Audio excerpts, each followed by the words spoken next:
Les guerriers d'une tribu africaine entrent en action lorsqu'un dangereux cyclope attaque leur village. Leurs compétences ne suffisent pas à l'arrêter, alors ils font appel à un chasseur de monstres légendaires qui se prépare au combat. Mais les origines de cette histoire remontent à bien des années. Jacques, un adolescent, était constamment en difficulté, constamment en colère et s'en prenait à tout le monde pour des broutilles, au point de devenir violent. Ses professeurs le punissaient toujours par des retenues ou des exercices supplémentaires et le forçaient à s'excuser auprès de ses victimes, mais rien ne suffisait à le faire taire. Pourtant, il n'en a pas toujours été ainsi. Jacques était un bon garçon qui vivait heureux avec sa famille jusqu'au jour fatal où ils sont allés camper. Ses parents dansaient sur de la musique à la radio et Jacques les imitait avec sa sœur, mais la fille s'est enfuie dans la forêt. Soudain, un troll est apparu et a commencé à dévorer l'enfant. Jacques, si effrayé, s'est figé et n'a pu que regarder.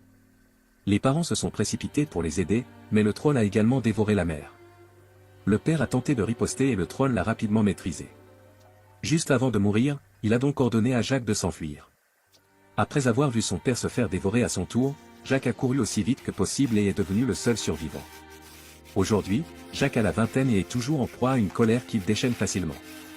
Il s'efforce cependant de s'améliorer, il a trouvé un emploi de plombier, a commencé des cours du soir pour terminer le lycée et consulte le conseiller Silverstin pour obtenir des conseils. Cependant, la moindre question de Silverstin déclenche une nouvelle colère de Jacques et aucun progrès n'est réalisé. Ce soir, Jacques arrive en retard à l'école, ce qui est assez habituel pour lui et ne surprend pas le professeur Crowley.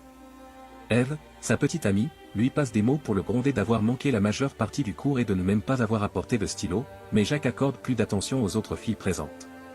Ce soir, Crowley montre aux élèves comment le sodium peut exploser lorsqu'il est mis dans l'eau. Dès la fin du cours, Ève fulmine contre Jacques pour son irresponsabilité, et son camarade John vient lui proposer ses notes pour l'aider, mais aussi pour flirter avec Ève. Jacques commence à s'énerver, mais heureusement, avant qu'il ne puisse craquer, Crowley l'appelle. Le professeur reproche également à Jacques ses retards constants, mais surtout, il lui demande ses compétences de plombier car il a des problèmes avec les canalisations de sa nouvelle maison. Quelques instants plus tard, Jacques arrive chez Crowley et rencontre son chien Waldo. La maison est encore en train d'être rangée, et Crowley explique qu'il l'a achetée à un prix exorbitant parce qu'il y a une histoire désagréable derrière. Jacques se rend au sous-sol pour commencer à réparer les canalisations, et une fois terminé, il demande à Crowley d'essayer l'évier. Malheureusement, les réparations ne fonctionnent pas et, alors que toute l'installation tombe en panne, la vanne heurte Jacques au visage. Pendant ce temps, dehors, le sol s'ouvre pour laisser apparaître quelque chose de brillant. Jacques explique à Crowley qu'il faut changer la soupape. Il prend donc l'ancienne pièce et promet de revenir après en avoir trouvé une de rechange.